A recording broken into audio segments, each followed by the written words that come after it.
శ్రీమాత్రే నమః.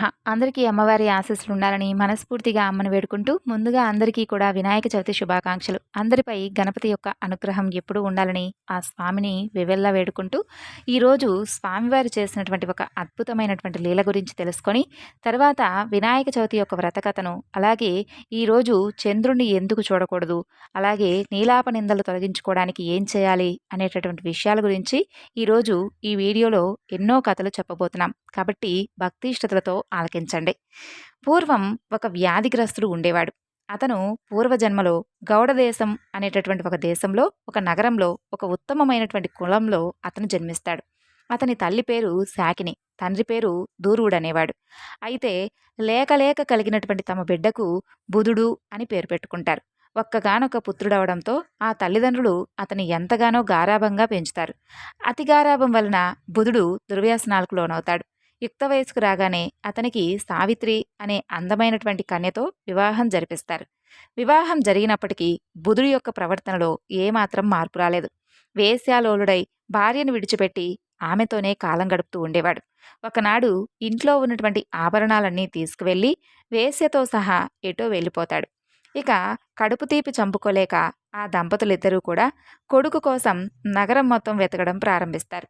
దారిన పోయే వాళ్ళందర్నీ అడుగుతూ తిండి తెప్పలు మాని పిచ్చివాళ్ళలా తిరుగుతూ ఉంటారు. ఒకనాడు వారికి దారిలో భీముడని ఒక వ్యక్తి ఎదురై, అయ్యా, నా పేరు భీముడు, మీరు మీ కుమారుడు బుధుడు నాకు తెలుసు. వాడిప్పుడు ఒక వేశ్య వలలో చిక్కుకుపోయాడు. అందర్నీ విడిచి ఆమెతోనే జీవిస్తున్నాడు. అలాంటి వాడి గురించి మీరెందుకయ్యా బాధపడుతున్నారు? మీరిలా తిరగడం కూడా వ్యర్థం కదా, ఇంటికి వెళ్ళిపోండి, వాడు మీతో రానే రాడు అని చెబుతాడు. ఆ మాటలు వినగానే దూర్వుడికి ఆగ్రహం వస్తుంది. భార్యను ఇంటికి పంపించి ఆ వేశ్యాగృహం ఎక్కడ ఉందో తెలుసుకొని అక్కడికి వెళ్తాడు. లోపలికెళ్ళి చూసేసరికి బుధుడు హాయిగా వేశ్యతో కలిసి మద్యం సేవిస్తూ సరస సల్లాపాలు ఆడుతూ ఉంటాడు. ఆవేశం ఆపుకోలేనటువంటి దూర్వుడు, ఓరి దుష్టుడా, ఎంతో అల్లారు ముద్దుగా పెంచాం కదరా నిన్ను, మంచి పిల్లతో కూడా నీకు వివాహం కూడా చేశాము, మరి నీకిదేం పాడుబుద్ధిరా, ఎందుకు ఇలా మమ్మల్ని క్షోభ పెడతావు, నీ పాపానికి ప్రాయశ్చిత్తమే లేదు అని చెప్పి శాపనార్థాలు పెడుతూ ఉంటాడు. తండ్రి శాపనార్థాలు విని బుద్ధుడికి చిరెత్తుకొస్తుంది. తాగినటువంటి మైకంలో వెనక ముందు చూడకుండా అక్కడున్నటువంటి ఒక పెద్ద దుడ్డు కర్రను తీసి తండ్రి తల మీద గట్టిగా బాదుతాడు. ఆ దెబ్బకు దూర్వుడు రక్తం కక్కుకొని అక్కడికక్కడే ప్రాణాలు కోల్పోతాడు. చచ్చినటువంటి తండ్రి శవాన్ని తీసుకెళ్లి పక్కనే ఉన్నటువంటి కాలువలో పడేసి తిరిగి యథాప్రకారం వేసతో రమిస్తూ ఉంటాడు. మర్నాడు ఉదయం కూడా బాగా తాగి అదే మత్తులో తన ఇంటికి వెళ్తాడు. అక్కడ తల్లి నిద్రపోతూ కనిపిస్తుంది.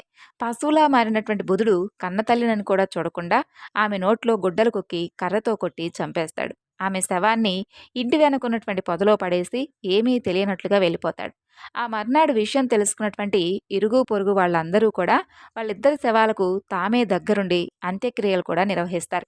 అయితే అంత దుర్మార్గుడైనటువంటి ఆ బుధుడు ఏమీ తెలియని వాళ్ళ పక్క గ్రామంలో పుట్టింట్లో ఉన్నటువంటి భార్య దగ్గరకు వెళ్తాడు. రాకరాక వచ్చినటువంటి భర్తను చూసి మురిసిపోయినటువంటి ఆ ఇల్లాలు అతన్ని చాలా గౌరవిస్తుంది. అతను స్నానం చేసి వచ్చాక చక్కగా అతనికి అన్నం వండి పెడుతుంది. పాపాత్ముడైనటువంటి ఆ బుధుడు ఎలాంటి చింత లేకుండా హాయిగా ఆహారం తింటాడు. ఆ రోజు రాత్రి బుధుడు ప్రశాంతంగా కూర్చున్నప్పుడు దగ్గరకు చేరి సపర్యలు చేస్తూ ఆయన భార్య, నాదా, ఇకనైనా మీరు మంచి మార్గాన్ని అనుసరించవచ్చు కదా, మీరు ఈ విధంగా ఇల్లు విడిచిపెట్టి వేశ్యల దగ్గరకు వెళ్తే ఎంత బాధగా ఉంటుందో తెలుసా? ఇరుగు పొరుగు వాళ్ళు నన్ను సూటిపోటి మాటలంటూ ఉంటే నేను తట్టుకోలేక ఇలా నా పుట్టింటికొచ్చేశాను.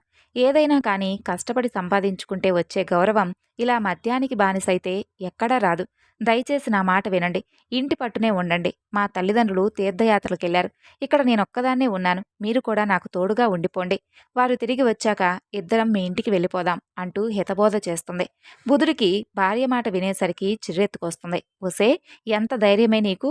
ఏదో భార్యవు కదా, చూసిపోదామని చెప్పి వస్తే నాకే నీతులు బోధిస్తావా? నా ఇష్టం, నేనెవరితోనైనా తిరుగుతాను, ఏదైనా చేస్తాను, చెప్పడానికి నువ్వెవరు? నా దారికి అడ్డొస్తే నీ ప్రాణాలు తీస్తాను అంటాడు. భర్త మాటలు విని సహనం చచ్చినటువంటి ఆ యొక్క బుధుడి భార్య, మీరింతే, ఎంత చెప్పినా కూడా మీరు మారరు. కన్న తల్లిదండ్రులంటేనే మీకు ఎక్కలేదు, ఇక నా మాట ఏం వింటారు అంటుంది.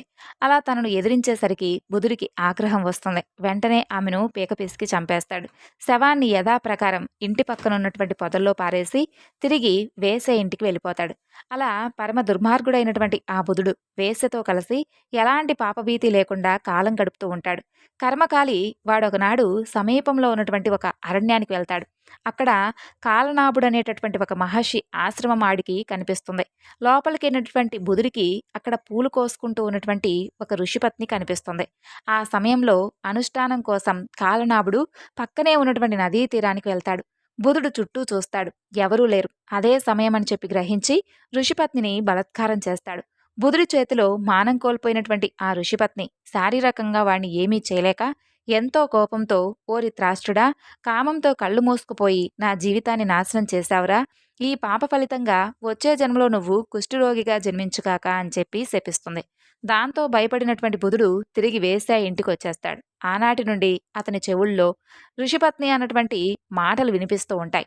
వచ్చే జన్మలో తను కుష్ఠవ్యాధిగ్రస్తుడిగా పుడతాను అనే దిగులుతో మంచం పట్టి కొన్నాళ్లకు మరణిస్తాడు. యమదూతలు వచ్చి అతన్ని నరకానికి తీసుకువెళ్లి అత్యంత భయంకరమైనటువంటి శిక్షలను అనుభవింపజేస్తారు. అక్కడ ఒక కల్పం పాటు నానా యాతలను అనుభవించి మరుజన్మలో కుష్ఠవ్యాధిగ్రస్తుడుగా జన్మిస్తాడు. అయితే ఆ పాపాత్ముడు కుష్ఠవ్యాధిగ్రస్తుడుగా నరక యాతలను అనుభవిస్తూ చాలా ఘోరంగా బాధలు అనుభవిస్తూ ఉండగా ఒకనాడు ఆ దేశాన్ని పరిపాలించేటటువంటి రాజు సూరసేనుడికి అతనిపై ఎంతగానో జాలి కలిగి ఎలాగైనా కానీ ఇతనికి ఈ యొక్క కుష్ఠవ్యాధి నుండి బయటపడేటటువంటి మార్గం ఎలాగైనా కనుక్కోవాలని చెప్పి అతనికి తెలిసినటువంటి అందరి ఋషులను ఆయన గురించి ప్రాధేయపడి మరీ అడుగుతూ ఉంటాడు. అయితే కొంతమంది ఋషులు అతనికి గణేశుడి యొక్క 4 అక్షరాల దివ్యనామాన్ని తప్పకుండా ఎవరైనా కానీ గొప్ప ఉపాసకుడు కనుక అతని చెవిలో పఠిస్తే ఆ యొక్క దివ్యనామ శ్రవణంతో వాడు చేసినటువంటి మహాపాపాలన్నీ కూడా నశించిపోతాయి. అంతేకాకుండా వినాయక చవితి నాడు ఆ యొక్క వ్రతాన్ని ఆ కుష్ఠవ్యాధిగ్రస్తుడు ఆచరించకపోయినా కనీసం చూసినా కానీ వాడికి ఉన్నటువంటి కుష్ఠరోగం నశించిపోతుంది అని చెబుతాడు. వెంటనే సూరసేనుడు ఎంతో సంతోషించి ఆ ఋషులకు ధన్యవాదాలు తెలియజేసి ఆ కుష్ఠరోగి దగ్గరకు వెళ్ళి అతని చెవిలో గజానన అనే 4 అక్షరాల గణపతి నామాన్ని పఠిస్తాడు. మహిమాన్వితమైనటువంటి గజానుడి యొక్క నామం వినగానే ఆ కుష్ఠరోగి చేసినటువంటి పాపాలన్నీ కూడా హరించుకుపోతాయి. ఆ తరువాత సూరసేనుడు వినాయక చవితి నాడు వ్రతాన్ని ఆచరించి ఆ యొక్క వ్రతాన్ని ఆచరించినటువంటి పుణ్యఫలమంతా కూడా ఆ యొక్క కుష్ఠవ్యాధిగ్రస్తుడికి దారపోస్తాడు. అందరూ ఆశ్చర్యంగా చూస్తూ ఉండగా అతని శరీరం మీద ఉన్నటువంటి పుల్లన్నీ మాడిపోయి దివ్య శరీరం అతనికి ప్రాప్తిస్తుంది. అందమైనటువంటి యువకుడిగా మారిపోతాడు. ఆ మహారాజు కూడా ఎంతో సంతోషిస్తాడు. అప్పుడు అతను మహారాజుకు ధన్యవాదాలు తెలియజేయగా ఆ మహారాజు ఎంతో సంతోషించి ఇదంతా కూడా గణపతి యొక్క అనుగ్రహమే అని చెప్పగా ఆ యొక్క కుష్ఠవ్యాధిగ్రస్తుడు ఎంతో సంతోషించి అప్పటి నుండి బ్రతికి ఉన్నంతకాలం గణపతిని పూజించి మంచి పనులు చేయడం మొదలు పెడతాడు. ఆ తరువాత కొంతకాలానికి అతను మరణించగా అతని దగ్గరకు గణపతి దూతలు అతని దగ్గరకు వచ్చి అతని గణేష లోకానికి తీసుకువెళ్తారు. మరి ఈ రోజున తప్పకుండా వినవలసినటువంటి మరికొన్ని కథల గురించి కూడా తెలుసుకుందాం.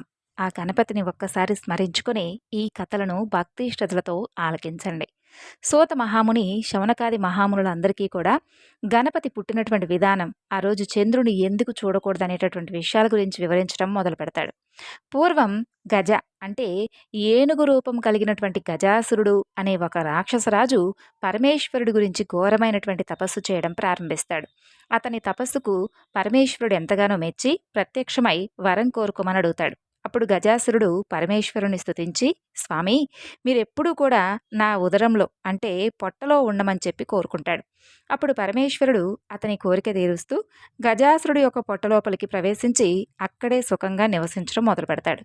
అయితే అక్కడ కైలాసంలో పార్వతీదేవి భర్త జాడ తెలియక అన్ని చోట్ల వెతుకుతూ వెతుకుతూ కొంతకాలానికి పరమేశ్వరుడు గజాసురుడు యొక్క పొట్టలో ఉన్నాడని చెప్పి ఆ తల్లి తెలుసుకుంటుంది. కానీ పరమేశ్వరుని ఏ విధంగా రప్పించుకోవాలనేది తెలియక బాధపడుతూ శ్రీ మహావిష్ణువును ప్రార్థించి తన యొక్క భర్త విషయం గురించి వివరించి చెబుతుంది. మహాత్మా, తమరు ఏమో పూర్వం కూడా భస్మాసురుడు యొక్క బారి నుండి నా పతిని రక్షించి నాకిచ్చారు. ఇప్పుడు కూడా ఏదైనా ఉపాయాన్ని ఆలోచించి నా భర్తను నాకు ప్రసాదించండి స్వామి అంటూ ప్రార్థిస్తుంది. అప్పుడు శ్రీహరి పార్వతీదేవిని ఓదార్చి పంపిస్తాడు. తర్వాత బ్రహ్మాది దేవతలందరినీ కూడా పిలిపించి గజాసురుడు యొక్క సంహారానికి గంగిరెద్దు మేళం సరైనటువంటి నిర్ణయం అని చెప్పి నిశ్చయించుకుని పరమేశ్వరుడు యొక్క వాహనం నందిని గంగిరెద్దుగా అలంకరించి బ్రహ్మాది దేవతలందరి చేత తలో ఒక వాద్యాన్ని ధరింపచేసి తాను కూడా చిరుగంటలు సన్నాయిలు ధరించి గజాసురుడు ఉండేటటువంటి గజాసురపురం వెళ్ళి జగన్మోహనంగా ఆడిస్తూ ఉండగా గజాసురుడు విని వారిని తన వద్దకు పిలిపించి తన ముందు ఆడించమని అడుగుతాడు. అక్కడ గజాసురుడు ఎదురుగా నందిని చిత్ర విచిత్రంగా చక్కగా శ్రీహరి ఆడిస్తూ ఉంటాడు. ఆ గంగిరెద్దు ఆటను చూసి గజాసురుడు ఆనందం పొంది మీకేం కావాలో కోరుకోండి, తప్పకుండా వరాన్ని ఇస్తానని చెప్పి అడుగుతాడు. అప్పుడు శ్రీహరి, ఇది పరమేశ్వరుడి వాహనం నంది, శివుణ్ణి వెతికేందుకై వచ్చింది కాబట్టి మాకు శివుణ్ణి ఇవ్వు అని చెప్పి కోరుకుంటాడు. ఆ మాటలకు నివ్వెరపడినటువంటి గజాసురుడు గంగిరెద్దులను ఆడించేందుకు వచ్చినవాడు శ్రీహరే అని చెప్పి తెలుసుకొని తనకు చావు తప్పదని చెప్పి అర్థం చేసుకుంటాడు. అప్పుడు తన పొట్టలో ఉన్నటువంటి పరమేశ్వరుణ్ణి, నా శిరస్సు అందరికీ కూడా పూజనీయంగా ఉండాలి, నా చర్మం నువ్వు ధరించాలి అని చెప్పి ప్రార్థించి తనను సంహరించేందుకు విష్ణుమూర్తికి అంగీకారం చెప్పగా శ్రీహరి నందిని ప్రేరేపిస్తాడు. అప్పుడు నంది తన కొమ్ములతో గజాసురుడి యొక్క పొట్టను చీల్చి లోపల నుండి పరమేశ్వరుని బయటికి తీస్తుంది. విష్ణుమూర్తిని ఘనంగా స్తుతిస్తాడు. ఇంకా పరమేశ్వరుడు ఎంతగానో స్తుతిస్తాడనమాట. అప్పుడు శ్రీహరి పరమేశ్వరుడితో, స్వామి, చెడ్డవారికి ఇలాంటి వరాలు ఎందుకు స్వామి మీరిస్తారు? ఇలాంటి వరాలు చెడ్డవారికి ఎప్పుడూ కూడా ఇవ్వకండి, ఇస్తే పాముకు పాలు పోసినట్లే అవుతుందని చెప్పి చెబుతాడు.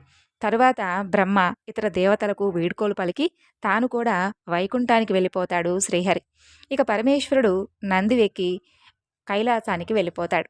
ఇక ఆ తరువాత కైలాసంలో ఉన్నటువంటి పార్వతీదేవి తన భర్త వస్తున్నాడని చెప్పి వార్త తెలుసుకొని తలస్నానం చేయాలని చెప్పి నిర్ణయించుకొని నలుగు పిండితో ఒక పిల్లవాడిని తయారు చేస్తుంది. అతనికి ప్రాణం పోసి గుమ్మం ముందు అతన్ని కాపలాగా ఉంచుతుంది. స్నానం చేసిన తర్వాత నగలతో అలంకరించుకొని పరమేశ్వరుడి కోసం ఎదురు చూడటం మొదలు పెడుతుంది. అప్పుడు నంది మీద వచ్చినటువంటి పరమేశ్వరుడు లోపలికి వస్తూ ఉండగా గుమ్మంలో ఉన్నటువంటి పిల్లవాడు అడ్డు చెబుతాడు. కోపగించుకున్నటువంటి పరమేశ్వరుడు త్రిశూలంతో ఆ యొక్క బాలుడి యొక్క కంఠాన్ని నరుకుతాడు.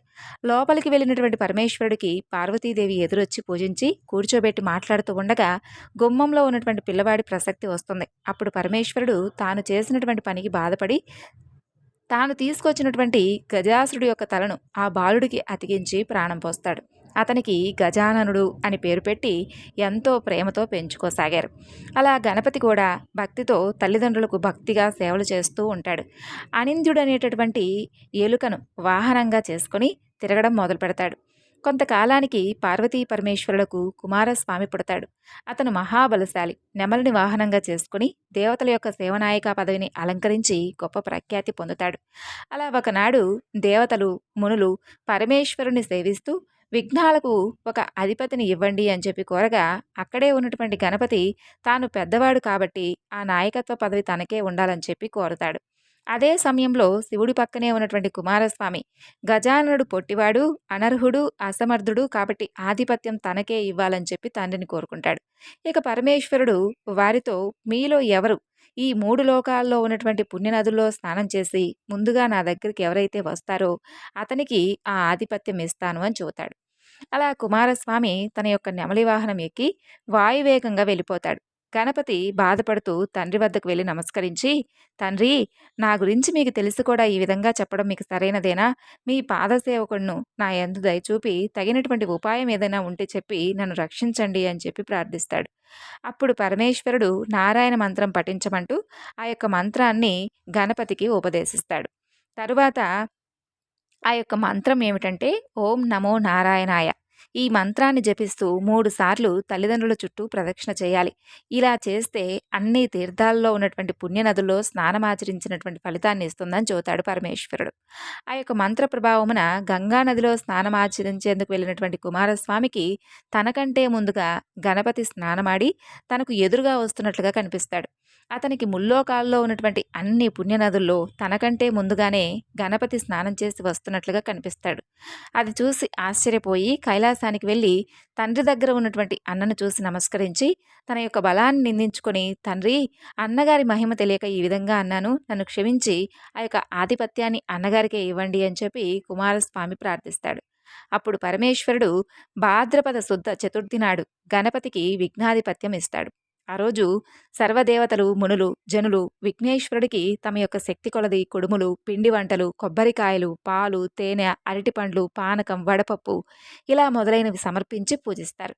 అప్పుడు విఘ్నేశ్వరుడు ఎంతో సంతోషించి ఉండ్రాళ్ళు, కుడుములు మొదలైనవన్నీ కూడా స్వామి తిని కొన్ని తన వాహనమైనటువంటి అనింద్యుడు అనేటటువంటి ఎలుకకి ఇచ్చి కొన్ని చేతిలో పట్టుకొని నిదానంగా సూర్యాస్తమయం వేళకు కైలాసానికి వెళ్ళి తల్లిదండ్రులకు సాష్టాంగ నమస్కారం చేస్తాడు.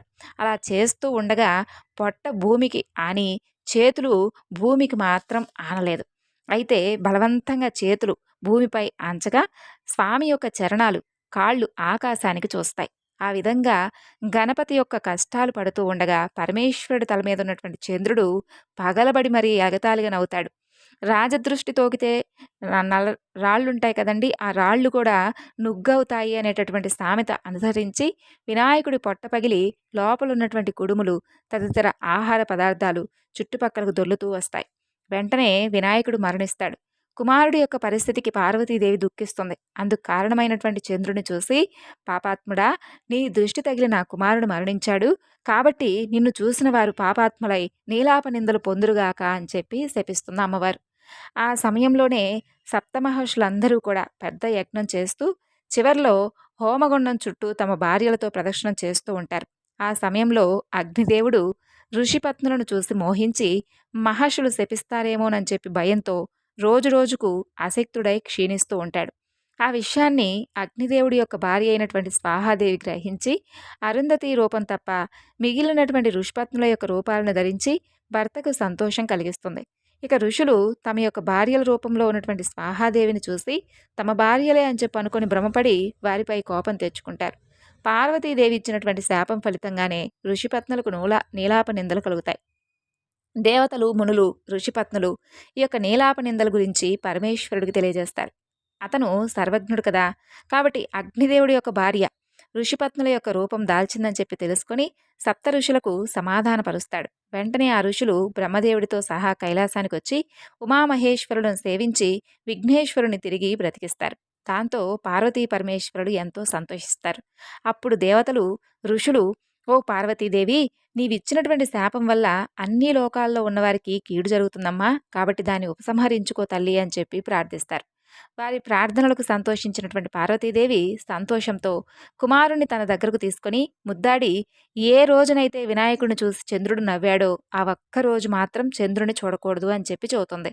అప్పుడు బ్రహ్మ, ఋషులు మొదలైనటువంటి దేవతలందరూ కూడా సంతోషిస్తూ తమ తమ నివాసాలకు వెళ్ళిపోతారు. భాద్రపద శుద్ధ చతుర్థి మాత్రం చంద్రుని చూడకూడదు. ఈరోజు జాగ్రత్తగా తీసుకొని చంద్రుని చూడకుండా అప్పటి నుండి అందరూ కూడా సుఖంగా ఉండసాగారు. ఇక శమంతకోపాఖ్యానం గురించి తెలుసుకుందాం.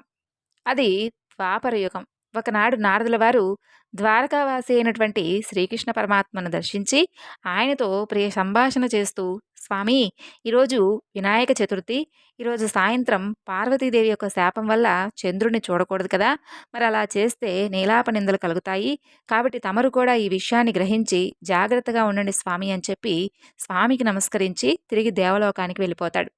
ఆ విషయాన్ని విన్నటువంటి శ్రీకృష్ణుడు తన నగరంలో ఎవరూ కూడా నీలాప నిందలు పొందకూడదని చెప్పి భావించి నారదుల వారు చెప్పిన విధంగా ఆ రోజు చంద్రుణ్ణి ఎవరూ కూడా చూడకూడదని పట్టణంలో చాటింపు వేయిస్తాడు. శ్రీకృష్ణుడు క్షీరప్రియుడు కావడంతో ఆ రోజు ఆకాశం వైపు చూడకుండా పశువుల శాలకు వెళ్ళి పాలు పితుకుతూ ఆ యొక్క పాలలో చంద్రుడి యొక్క ప్రతిబింబాన్ని చూసి, ఆహా, నాకు ఎలాంటి ఆపద రానుందో ఏమిటో అని చెప్పి చింతించసాగాడు. కొన్నాళ్లకు సత్రాజిత్తు అనేటటువంటి ఒక రాజు సూర్యదేవుడి యొక్క వరంచే సమంతకముని సంపాదించి శ్రీకృష్ణుని చూడడానికి ద్వారకకు వస్తాడు. శ్రీకృష్ణుడు అతనికి మర్యాద చేసి ఆ మణిని తనకివ్వమని చెప్పి అడుగుతాడు. అప్పుడు సత్రాజిత్తు ఇది రోజుకు 8 బరువుల బంగారం ఇస్తుందని చెప్పి దీన్ని ఏ ఆప్తుడికైనా ఎంతటి తెలివి తక్కువవాడైనా కానీ ఇవ్వడు కదా అని చెప్పి అంటాడు. అది విన్నటువంటి శ్రీకృష్ణుడు ఏమీ అనలేక ఊరుకుంటాడు. అయితే ఒకనాడు సత్రాజిత్తు తమ్ముడు ప్రసేనుడు ఆ మణిని కంఠాన ధరించి వేటాడేందుకై అడవికి వెళ్ళగా ఒక సింహం అతని మెడలో ఉన్నటువంటి మణిని మాంసఖండమని చెప్పి భ్రమించి అతన్ని చంపి ఆ మణిని తీసుకుపోతూ ఉండగా ఒక బల్లూకం ఆ సింహాన్ని చంపి ఆ మణిని తీసుకుని తాను ఉండేటటువంటి కొండబిలానికి వెళ్ళి తన కుమార్తె అయినటువంటి జాంబవతికి ఆ యొక్క ఆట వస్తువు అని చెప్పి ఆట వస్తువుగా ఇస్తుంది. మరునాడు సత్రాజిత్తు తమ్ముడి మృతి వార్త విన్నటువంటి ఆ యొక్క సత్రాజిత్తు వెంటనే ఆ మణిని ఇవ్వలేదని చెప్పి ఆ శ్రీకృష్ణుడు తన తమ్ముని చంపి ఆ రత్నాన్ని అపహరించాడేమోనని చెప్పి భావించి నగరంలో చాటింపు వేయిస్తాడు. శ్రీకృష్ణుడు అది తెలుసుకొని ఆ రోజు పాలల్లో చంద్రుణ్ణి చూసినందువల్లే ఈ నింద నాకు వచ్చిందని చెప్పి భావించి దానిని ఎలాగైనా కానీ తొలగించుకోవాలని చెప్పి తన యొక్క బంధుమిత్రులతో కలిసి అరణ్యంలో వెతుకుతూ ఉండగా ఒకచోట ప్రసేనుడి యొక్క కళేబరం, సింహం యొక్క కాలిజాడలు, భల్లూకం యొక్క కాలిజాడలు కనిపిస్తాయి. వాటిని అనుసరించిపోతూ ఒక యొక్క పర్వత గుహద్వారం చూసి పరివారాన్ని వదిలి తానొక్కడే లోపలికి వెళ్తాడు. అక్కడ ఉయ్యాలకు కట్టుబడి ఉన్నటువంటి మణిని తీసుకొని తిరిగి వస్తూ ఉండగా అది చూసి వింత మనిషి వచ్చాడంటూ జాంబవతి కేకలు వేస్తుంది. అప్పుడు జాంబవతుడు రోషంగా అక్కడికొచ్చి శ్రీకృష్ణుడిపై పడి అరుస్తూ గోళ్లతో గుచ్చుతూ కోరలతో కొరుకుతూ ఘోరంగా యుద్ధం చేయడం ప్రారంభిస్తాడు. అప్పుడు శ్రీకృష్ణుడు అతన్ని కింద పడదోసి రాళ్లతోనూ అలాగే ముష్టిఘాతూకములతోనూ రాత్రింబవళ్ళు ఎడతెగకుండా 28 రోజుల పాటు యుద్ధం చేయగా చివరకు జాంబవంతుడు శక్తిహీనుడై భయపడుతూ తన యొక్క బలాన్ని హరింపచేసినటువంటి ఆ పురుషుడు రావణ సంహార్తి అయినటువంటి శ్రీరామచంద్రుడే అని చెప్పి భావించి నమస్కరించి, దేవాదిదేవా, ఆర్తజన రక్షక, నేను త్రేతాయుగంలో రావణ సంహారం తర్వాత నా యందలి వాత్సల్యంతో నన్ను ఒక వరం కోరుకోమని అడిగావు కదా, నేను తెలివి తక్కువగా మీతో ద్వంద్వ యుద్ధం చేయాలని చెప్పి కోరుకున్నాను. త్వరలోనే అది జరుగుగాక అని చెప్పి మీరు కూడా చెప్పారు. ఆనాటి నుండి మీ నామస్మరణ చేసుకుంటూ ఇక్కడే ఉంటున్నాను స్వామి. ఇప్పుడు నా నివాసానికి తమరే వచ్చి నా కోరిక నెరవేర్చారు. నా శరీరం శిథిలమైపోయింది. ప్రాణాలు త్వరలో పోబోతున్నాయి. ఇంకా జీవించాలనేటటువంటి కోరిక కూడా నాలో నశించింది. నా అపచారాలు క్షమించి నన్ను కాపాడండి స్వామి. మీకంటే నాకిక వేరే దిక్కెవరున్నారు చెప్పండి అంటూ ప్రార్థిస్తాడు. అప్పుడు శ్రీకృష్ణుడు దయతో ఆ యొక్క జాంబవంతుడి యొక్క శరీరాన్ని తన చేతితో నిమిరి భయం పోగొట్టి, భల్లూకేశ్వర, శమంతకమని దొంగలించానని చెప్పి నాపై వచ్చినటువంటి అపనిందను తొలగించుకోవడం కోసమే నేను ఇక్కడికి వచ్చాను. కాబట్టి ఆ మణిని నాకివ్వు, నేను తీసుకుని వెళ్ళిపోతాను అని చెబుతాడు. జాంబవంతుడు శ్రీకృష్ణుడికి ఆ మణితో పాటు తన కుమార్తె అయినటువంటి జాంబవతిని కానుకగా ఇస్తాడు. ఇక తన ఆలస్యం వలన ఆందోళన చెందుతున్నటువంటి తన యొక్క బంధుమిత్ర పరివారానికి ఆనందాన్ని కలిగించి కన్యారత్నంతో సమంతకమణితో శ్రీకృష్ణుడు నగరానికి వెళ్తాడు. అందరినీ పిలిచి జరిగిందంతా వివరించి ఆ యొక్క సమంతకమణిని సత్రాజిత్తుకి తిరిగిస్తాడు. అప్పుడు సత్రాజిత్తు పశ్చాత్తాపంతో బాధపడుతూ, అయ్యో, శ్రీకృష్ణుడిపై లేనిపోని నిందను మోపానే, ఆ పాపానికి నేను పాల్పడ్డానే అని చెప్పి విచారిస్తూ ఉంటాడు. మణితో పాటుగా తన కూతురైనటువంటి సత్యభామను కూడా శ్రీకృష్ణుడికి సమర్పించి తన తప్పును క్షమించమంటూ వేడుకుంటాడు. అప్పుడు శ్రీకృష్ణుడు సత్యభామను గ్రహించి ఆ మణిని తిరిగి సత్రాజిత్తుకి ఇచ్చేస్తాడు. శ్రీకృష్ణుడు ఒక శుభముహూర్తములో జాంబవతి సత్యభామలను వివాహమాడతాడు. అప్పుడు దేవతలు, మునులు శ్రీకృష్ణుని స్తుతించి, మీరు సమర్థులు కాబట్టి నీలాపనిందలు పోగొట్టుకున్నారు, మరి మాలాంటి వాళ్ళు ఏం చేయగలరు స్వామి అని చెప్పి ప్రార్థిస్తారు. అప్పుడు శ్రీకృష్ణుడు దయాళుడై భాద్రపద శుద్ధ చతుర్థిలో ప్రమాదవశాత్తు చంద్రుడి దర్శనమైతే ఆ రోజు గణపతిని పూజించి సమంతకోపాక్యమైనటువంటి ఈ కథను విని పూజాక్షతలు తలపై వేసుకున్నట్లయితే కనుక నీలాపనిందలు పొందకుండా ఉంటారు అని చెప్పి స్వామి చెబుతాడు. అది విన్నటువంటి దేవతలందరూ, మునులు ఎంతో సంతోషించి తమ తమ స్థానాలకు తిరిగి వెళ్ళిపోతారు. ఆనాటి నుండి ప్రతి సంవత్సరం భాద్రపద శుద్ధ చవితి నాడు, అనగా వినాయక చవితి నాడు దేవతలు, మహర్షులు, మానవులందరూ కూడా తమ తమ శక్తి కొలది గణపతిని పూజించి అభీష్ట సిద్ధి పొందుతూ ఎంతో సుఖంగా ఉండసాగారు. ఈ విధంగా శౌనకాది మహామునులందరికీ కూడా సూత మహాముని గణపతి యొక్క వృత్తాంతాన్ని శ్రవణపేయంగా వివరిస్తాడు. చేతిలో ఉన్నటువంటి అక్షంతలను కొన్ని స్వామివారి మీద వేసి మిగిలినవి శిరస్సు మీద వేసుకోవాలి. ఈ కథ చదివి విన్నవారు. పూర్వం స్థావరం అనే నగరం భూలోకంలో ఉండేది. ఆ నగరంలో కౌండిన్యుడనే మహర్షి నివసించేవాడు. ఆయన గొప్ప గణపతి ఉపాసకుడు, మహాతపస్వి, సిద్ధపురుషుడు. ఆయన తాను నివసించేటటువంటి ప్రదేశానికి దక్షిణ దిశలో ఒక పవిత్రమైనటువంటి ఆశ్రమాన్ని నిర్మించాడు. నూతనంగా నిర్మించినటువంటి ఆ ఆశ్రమం చక్కని నీటి కొలనులతో, ఫలపుష్ప భరితాలై వృక్షాలతో, అందమైనటువంటి లతలతో రమ్యంగా ఉంది.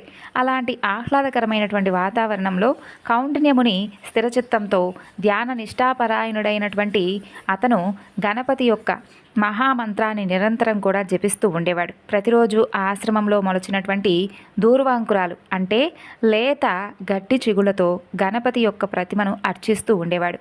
ఒకనాడు కౌండిన్యుడి భార్య ఆశ్రయాదేవి ఆయనతో, స్వామి, మీరు ప్రతిరోజు కూడా పూజానంతరం గణపతి ప్రతిమ మీద దూర్వాంకురాలను ఉంచుతున్నారు కదా, వాటితోనే స్వామిని పూజిస్తున్నారు, మరి కేవలం ఈ గడ్డి పలకలకే గణేశుడు సంతోషిస్తాడా? వీటిని సమర్పించడంలో ఉన్నటువంటి రహస్యం ఏమిటి? దయచేసి నాకు చెప్పండి అని కోరింది. అప్పుడు కౌండిన్యుడు చిరునవ్వుతో ఆమెతో ఇలా చెబుతాడు.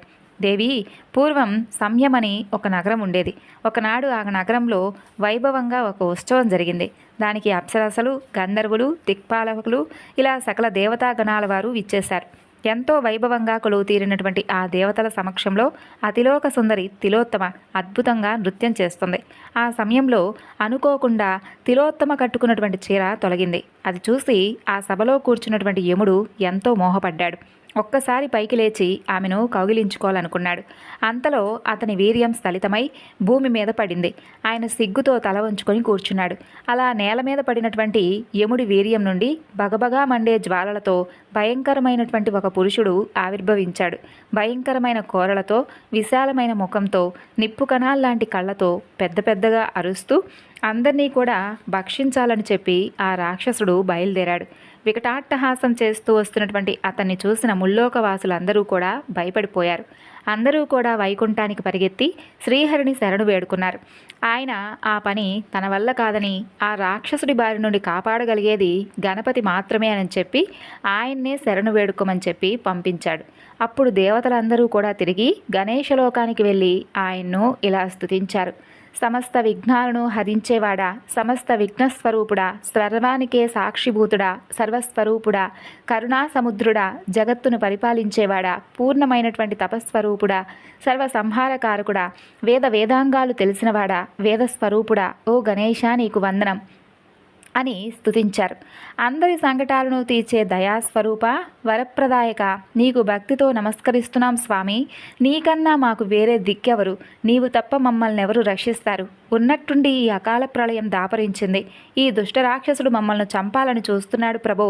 దేవదేవ, మమ్మల్ని అందరినీ కూడా మృత్యుభయం నుండి కాపాడు. నీ పాదాలను శరణు వేడుకుంటున్నాం స్వామి అంటూ దీనాతి దీనంగా ప్రార్థించారు. దేవతల ప్రార్థన విన్నటువంటి గణపతి వెంటనే వారికి బాలగణపతి రూపంలో సాక్షాత్కరించాడు. దేవతలారా, భయపడకండి, మీ అందరికీ అభయాన్ని ఇస్తున్నాను అంటూ వారికి ధైర్యం చెప్పాడు. దేవతలందరూ కూడా బాలగణపతిని చూసి ఎంతో భక్తి ప్రపత్తులతో ఆయనకు సాష్టాంగ నమస్కారం చేశారు. గజానన, ఈ బాలస్వరూపం ఏమిటయ్యా? మేమింతవరకు ఇలాంటి అవతారాన్ని దర్శించనే లేదే. ఇంత అందమైనటువంటి బాలుడి రూపంలో ఎందుకు తమరు అవతరించారు ప్రభు? మహాభయంకరాకారంతో ఆ రాక్షసుడు మమ్మల్ని భయపెడుతుంటే నువ్వు ఇలా చిన్నపిల్లాడి రూపంలో వచ్చావిటేవయ్యా. నిన్నే నమ్ముకున్నాం, ఇంత చిన్న రూపంతో మమ్మల్ని ఎలా కాపాడుతావు స్వామి అంటూ ఆందోళన పడతారు. వారి భయాన్ని చూసి చిన్నగా నవ్వుకున్నటువంటి బాలగణపతి వారితో, ఓ దేవతలారా, నేను కావాలనే కోరి ఈ యొక్క బాలగణపతి రూపాన్ని ధరించాను. మీరు అలా చూస్తూ ఉండండి, మీ కార్యం నేను తప్పక నెరవేరుస్తానులే. ముందు మీరంతా వెళ్ళి ఆ రాక్షసుని ఇక్కడకు తీసుకొచ్చేలా ప్రేరేపించండి. తరువాత జరగాల్సిందంతా కూడా నేను చూసుకుంటాను అని చూతాడు. గణపతి మాటలు విన్నప్పటికీ కూడా దేవతల్లో కొందరికి ధైర్యం రాలేదు.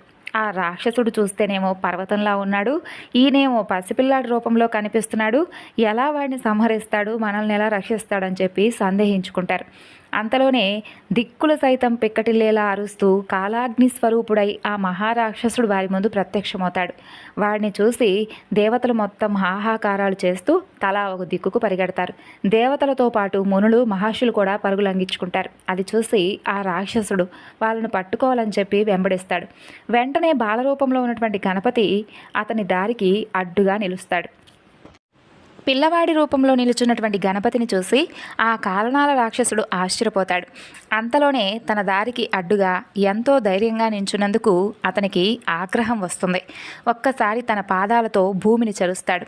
ఆ చర్యకు భూమి కూడా గడగడా వణికిపోతుంది. వెంటనే భీకరంగా అరుస్తాడు. ఆ ధ్వనికి పర్వతాలన్నీ వణికిపోతాయి, సముద్రాలు పొంగి ప్రవహిస్తాయి. ఒక్కసారి ప్రచండంగా గాలి వీస్తుంది. వృక్షాల సైతం నేల కొరుగుతాయి. ఇంత జరుగుతున్న బాలగణపతి మాత్రం ఏమాత్రం చలించలేదు.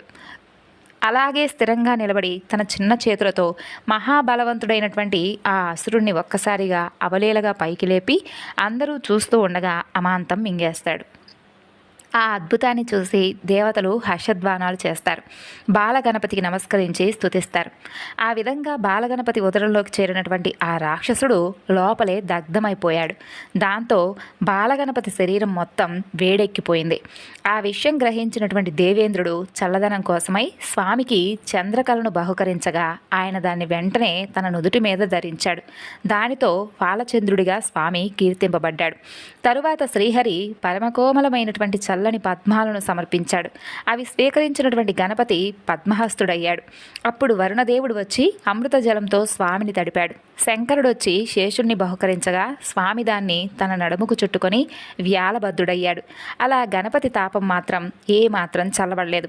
ఆ సమయంలో సమస్త లోకాల్లో ఉన్నటువంటి 8,008 మంది మునీశ్వరులు, మహర్షులు, తపస్సులు మూకుమ్మడిగా వచ్చి ఒక్కొక్కరు 21 దూర్వాంకురాలు చొప్పున స్వామికి భక్తిగా సమర్పించగా గణపతి వాటన్నిటినీ కూడా ఒంటి మీద ధరించాడు. దాంతో ఆయన శరీర తాపం పూర్తిగా చల్లారింది. ఈ విధంగా దేనితో కూడా చల్లబడినటువంటి గణేశుడి యొక్క శరీర తాపం కేవలం దూర్వాంకురాలు అంటే లేత గడ్డి చిగురులు వాటి వల్ల చల్లబడడంతో దేవతలందరూ కూడా నాటి నుండి గణేశుణ్ణి దూర్వాంకురాలతో పూజించడం మొదలుపెట్టారు. వారి పూజలతో సంతృప్తి చెందినటువంటి గణపతి ఎంతో సంతృప్తి చెందాడు. ప్రియమైనటువంటి దేవతలారా, మీరు నాకు సమర్పించినటువంటి ఈ దూర్వాంకురాలు నా శరీర తాపాన్ని పోగొట్టి నాకెంతో హాయిని చేకూర్చాయి. కాబట్టి ఇవంటే నాకు ఇప్పటి నుండి ఎంతో ఇష్టం. మీరు నా పూజ కోసం సేకరించేటటువంటి పదార్థాలతో దూర్వాంకురాలు తప్పకుండా ఉండాలి. ఇవి లేకుండా చేసే పూజ నేను స్వీకరించను. ఉదయకాలంలో నా పూజ చేసే భక్తులు 21 లేదా కనీసం ఒక్క దూర్వాంకురానైనా నాకు సమర్పిస్తే నేను ఎంతో సంతోషిస్తాను. వారు చేసేటటువంటి పూజ అనంతమైనటువంటి శుభ ఫలితాన్ని ఇస్తుందంటూ అందరినీ కూడా ఆశీర్వదించి అంతర్ధానమయ్యాడు గణపతి. గజాననుడు మహారాక్షసుణ్ణి సంహరించినటువంటి ఆ ప్రదేశంలో దేవతలందరూ కలిసి ఒక గణపతి ఆలయాన్ని నిర్మించారు. అందులో స్వామి ప్రతిమను స్థాపించి విఘ్నహర గణపతి అనే పేరును పెట్టారు. కాలానలుడనేటటువంటి ఆ అసురుడిపై విజయం సాధించినటువంటి ఆ ప్రదేశం కాలాంతరంలో విజయపురం అని ప్రసిద్ధి చెందింది. అక్కడ చేసినటువంటి జపం, తపం, పూజ అనంతమైనటువంటి పుణ్యాన్ని ఇస్తుంది. ఓ ఆశ్రయ, నీవు కోరిన ప్రకారం దూర్వాంకుర యొక్క మహత్యం గురించి నాకు తెలిసింది. నీకు చెప్పాను. దీన్ని వినడం వల్ల నీకు అనంతమైనటువంటి పుణ్యం లభిస్తుందని చెప్పి అనుష్ఠానం కోసం నదీ తీరానికి వెళ్ళిపోయాడు కౌండన్య మహర్షి. విన్నారు కదా, దూర్వాంకురాలంటే స్వామికి ఎందుకంత ప్రీతి అనేది. ఈరోజు ఈ వివరణ మీ అందరికీ కూడా నచ్చింది అనుకుంటున్నాను. తిరిగి మరలా మరొక వీడియోలో కలుసుకుందాం. అంతవరకు నమస్కారం. సర్వం శ్రీ లలితార్పణమస్తు. స్వస్తి.